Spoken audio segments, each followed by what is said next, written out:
Anyway, the Gucci's. I'm going to keep the Gucci's on ice for a second as the Warriors take on the Cavaliers tonight. We got some sound from Steve Kerr.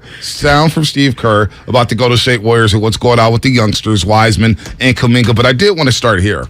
Because I've been saying, you're probably annoyed at me saying this, but I'm saying the Niners are getting ready to hum. Okay. They're getting ready to go on a run here. And when I look at the record of Shanahan in the month of November, the month of December, the month of January, I get excited. I get excited about Kyle Shanahan, thinking about what is this guy going to cook up. And there was a turning point for me because I know a lot of people think I hate Kyle Shanahan. Oh, Bonte, you hate Kyle Shanahan. I'm going to ask you, Butch, what coach would you take over Kyle Shanahan in the NFC going forward? As a game? For this year. For a game. What coach are you taking over Kyle Shanahan as we get ready for this playoff run? I think the only one, you're talking about the NFC specifically. In the NFC. Yeah, I look at it here. I don't know what Sirianni's bringing to the table in a playoff game. I haven't seen it. So I think I have to move him to the side. Like, until I see it, I kind of got to move him to the side. They lost their playoff game last year, right? It was their one and only playoff game. Yeah, in Tampa. Yeah. Mike McCarthy.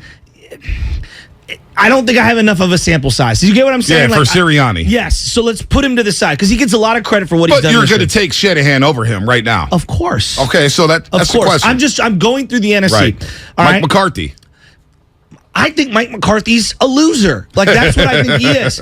But I take a step back and I go, he has been in a lot of high-level playoff games. Now, you could say, Joe, he had Aaron Rodgers for all those years. Look what happened last year when the Niners played him, and he had Dak Prescott, and they looked underwhelming, and they were fighting till the end, but underwhelming is the way I would put it in a home game.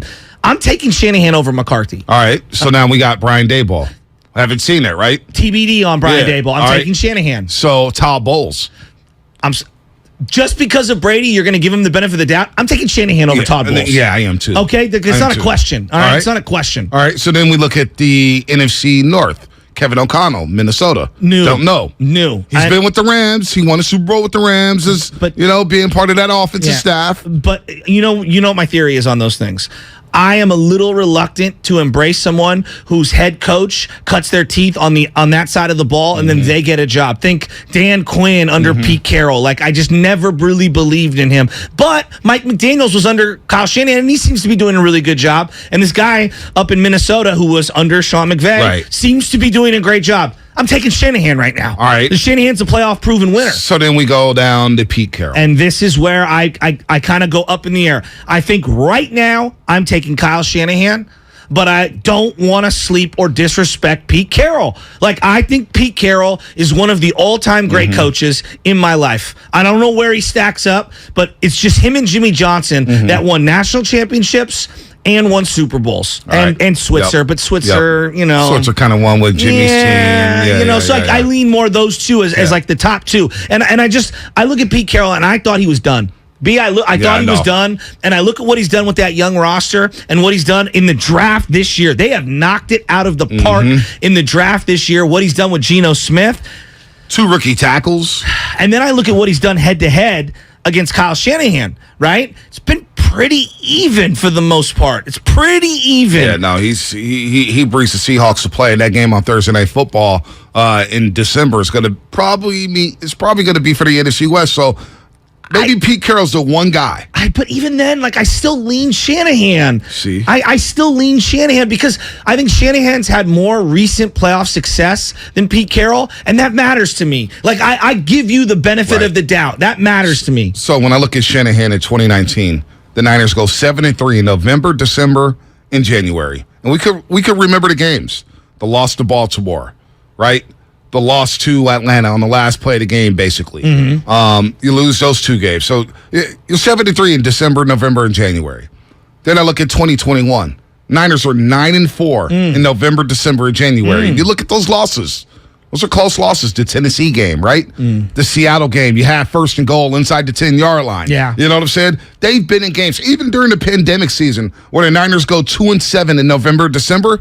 They were in a lot of football games despite the injuries to that team, losing your quarterback, losing your pass rusher, losing your D tackle, losing Richard Sherman late in the season. You saw that image of the Niners when they were playing in Glendale for the final 5 weeks. They're playing Arizona, and you see the sweet field with Bosa, Sherman, Garoppolo. I mean, you name it, Deebo Samuel. They had a who's who on the injury reserve list. So what I'm saying here is that Shanahan in November, December has this team humming. They play a brand of football that teams just can't compete with. Physicality, great run game, spacing, big plays, hard-hitting defense, getting after the quarterback, creating havoc. And I expect this team, under Kyle Shanahan, because we dubbed it the year of the Shanahan. And now Shanahan, he's looking at his play script right now, or practice, he's going, okay, I got Christian McCaffrey in the backfield. Oh, boy, I got a play sheet right here for Christian McCaffrey.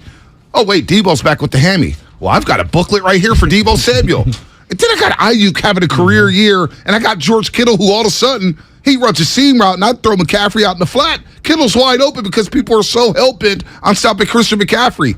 He has the formula and the ingredients to really cook this year and lead this team to immortality. I swear to God, Shasky, I think this team is going to go on a special run. Now, will they win the Super Bowl? I have no idea.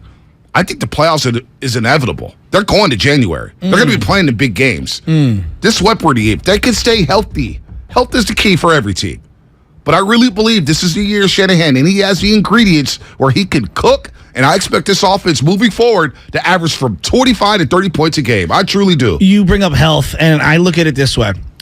Bosa has to stay healthy the rest of the way. Yep. If that groin has any setbacks, we could be in trouble because that defense looks nothing like it normally looks when he's not out there. The other person that has to stay healthy, McCaffrey. He's a game changer for this offense. And I think what he does for the quarterback, what he does for the other playmakers out on that field. So if I were to pick one guy on each side of the ball, I think he's more important than Trent Williams. Yeah. I really do. I do. Deebo Samuel, obviously you'd like to have him healthy. There's no doubt about it. But you just proved that you could win a game without Deebo Samuel. That's how awesome Christian McCaffrey is. And I think that one of the things a lot of people did last week was, wow, I mean, I knew McCaffrey was good, but I didn't know he was that good. And you know what? I didn't know he was that good. There was a turning point for me. There was a turning point on the relationship between Jimmy Garoppolo and Kyle Shanahan. I'm telling you, they're up 24-14. How many times in the Shanahan era have we seen them play it conservative, run the ball, and just try to play defense? Shanahan said, you know what? We've got a bye week coming up. It's 24-14. I know I don't have Deebo Samuel. He's standing next to me with two fat chains on, blinding everybody at SoFi Stadium. Jimmy, we're going to dial up some pass plays.